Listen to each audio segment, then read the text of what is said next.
हाय छात्रों, नमस्कार। एनसीईआरटी कक्षा 12वीं गणित में आपका स्वागत है।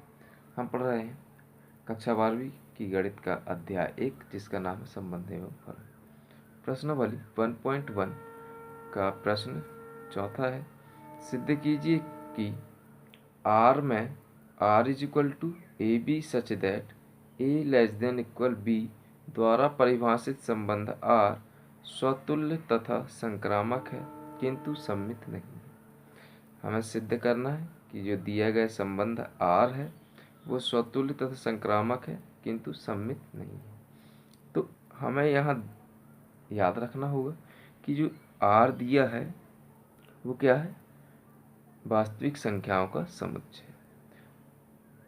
वास्तविक संख्याओं के समुच्चय को हम किससे डिनोट करते हैं, R से डिनोट करते हैं। इसलिए जो R लिखा हुआ है वो क्या है, वास्तविक संख्याओं का समुच्चय। तो हम लिख लेते हैं कि दिया है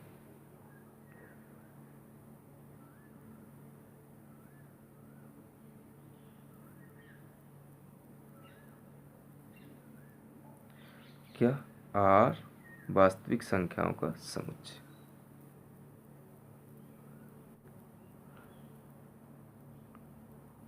और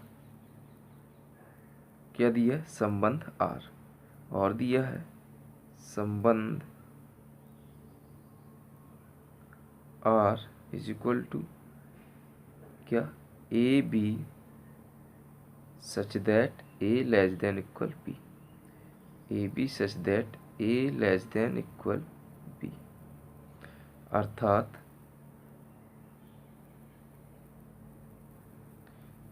ए बी बिलोंगिंग्स टू आर के लिए कंडीशन क्या दी है, A less than equal B.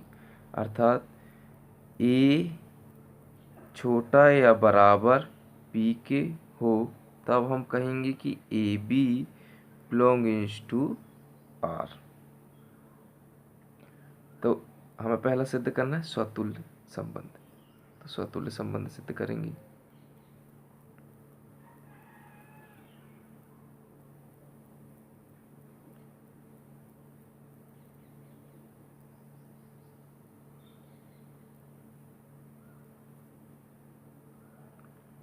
स्वतुल्य संबंध, स्वतुल्य संबंध में एक एलिमेंट मानना होता है। तो मान लिए, माना जो समुच्चय है R क्या है, वास्तविक संख्याओं का समुच्चय। तो इस वास्तविक संख्याओं के समुच्चय में से हम एक अवयव मान लेते हैं कि एक अवयव A है समुच्चय R का। तब एक अवयव हमने माना है तो A बिलोंगिंग्स टू R आएगा। क्या आएगा, A belongings to R। A belongings to R क्यों, क्योंकि A भी A है और B भी A है।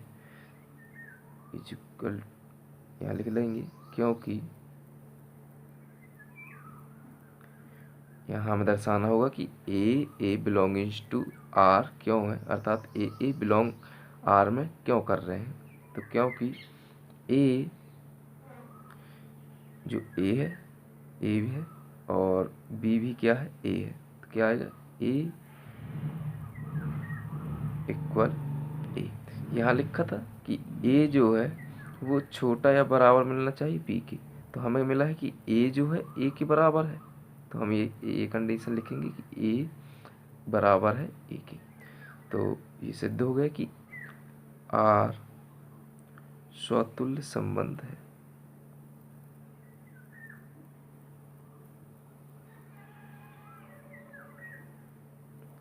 हमें यही सिद्ध करना था कि R स्वतुल्य संबंध है। तो हमने सिद्ध कर ली कि R स्वतुल्य संबंध है।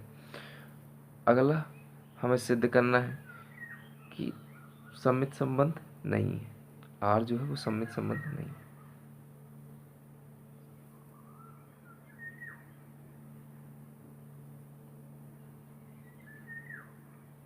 संबंध, सममित संबंध के लिए हमें दो अवयव मानना होता है।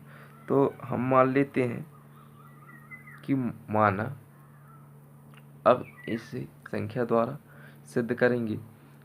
तो हमने मान लिया कि 1 और 2 समुच्चय R के अवयव हैं। वास्तविक संख्याएं होती हैं 1 और 2। तो हमने मान लिया कि 1 और 2 वास्तविक संख्याओं के समुच्चय r के दो अवयव हैं, तब क्या होता है, एक छोटा होता है किससे, दो से। तो हम लिखेंगे कि 1 2 बिलोंगिंग्स टू r, अर्थात 1 2 संबंध r में बिलोंग करेंगे, क्योंकि इस कंडीशन में यदि हम मान रखें तो a का मान क्या है, 1, और a का मान क्या है, 1, और b का मान क्या है, 2। तो यहाँ रखेंगे 1 लेस देन इक्वल क्या, 2। तो हमें यहाँ से मिलेगा इस कंडीशन से कि 1 जो है वो 2 से छोटा है, और इसलिए 1 2 क्या कर रहा है, बिलोंग कर रहा है r में। क्योंकि 1 जो है छोटा है 2 से। अब हमें इसका उल्टा लेकर चलना है, अर्थात 2, 1 बिलोंगिंग्स टू r। अब ये बिलोंग नहीं करेगा, क्योंकि हमें सिद्ध करना था कि जो r है वो सममित संबंध नहीं है। तो पहली कंडीशन तो फॉलो हो रही है, तो दूसरी कंडीशन फॉलो नहीं होगी। तो 2, 1 बिलोंग नहीं करेगा r में। इसको दर्शाना होगा कि क्यों बिलोंग नहीं करेगा, तो क्योंकि अब यहाँ हम यदि मान रखें कंडीशन में जो हमें दी थी condition A B belongings to R के लिए, तो ए का मान अब हमारे पास कितना है, 2, और बी का मान कितना है, 1। तो यहाँ रखेंगे तो क्या आएगा, 2 लेस देन इक्वल, बी का मान क्या है, 1, तो 1। अब 2 क्या है, यहाँ मिल रहा है 2 1 से छोटा या बराबर है, लेकिन हम जानते हैं कि 2 जो है 1 से बड़ा होता है, ना तो बराबर होता है ना छोटा होता है। तो यहाँ क्रॉस, ठीक, अर्थात ये कंडीशन हमारी फॉलो नहीं हो रही है। तो 2, 1 भी बिलोंग नहीं करेगा किसमें, r में। इसलिए r क्या होगा, सममित संबंध नहीं होगा, इसलिए r सममित संबंध नहीं है।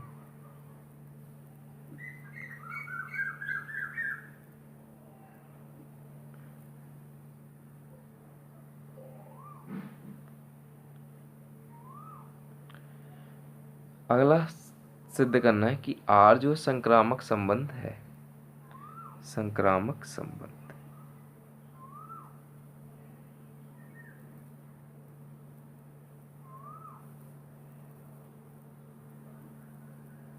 संक्रामक संबंध के लिए क्या करना होता है, 3 अवयव लेके चलना होता है। तो हमने मान लिया हमें r को संक्रामक संबंध क्या करना है, सिद्ध करना है।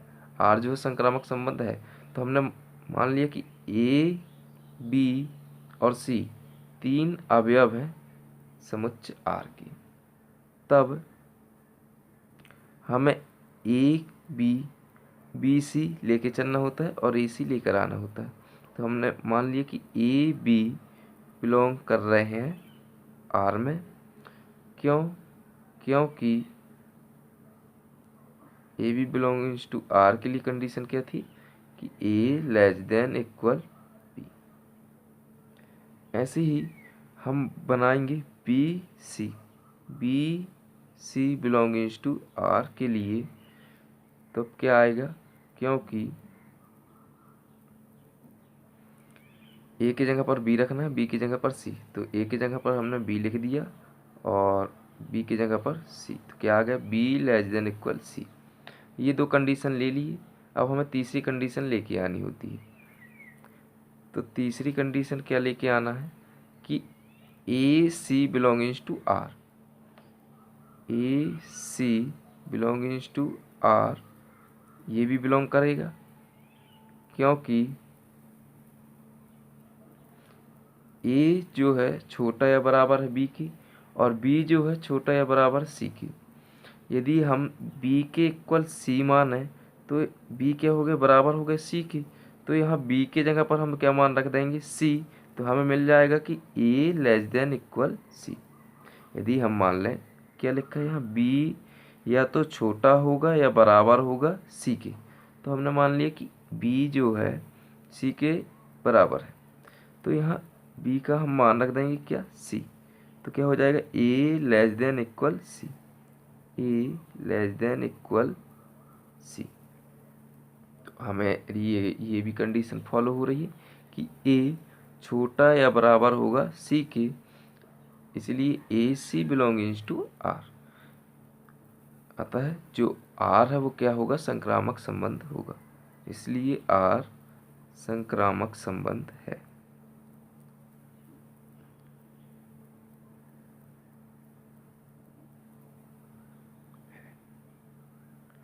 इसे एक लाइन में लिख लेंगे। अतः सिद्ध होता है कि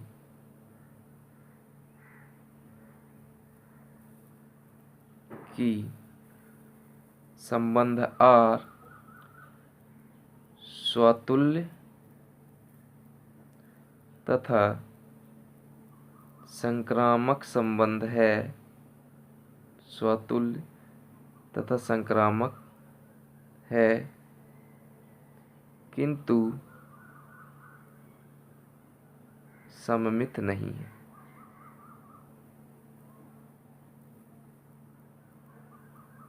नहीं है। और यही हमें क्या करना था, प्रूफ करना था, तो हमने ये प्रूफ कर दिया। ये था प्रश्नावली 1.1 का चौथा सवाल। हम 1.1 का 5वां सवाल नेक्स्ट वीडियो में पढ़ेंगे। तब तक के लिए थैंक यू।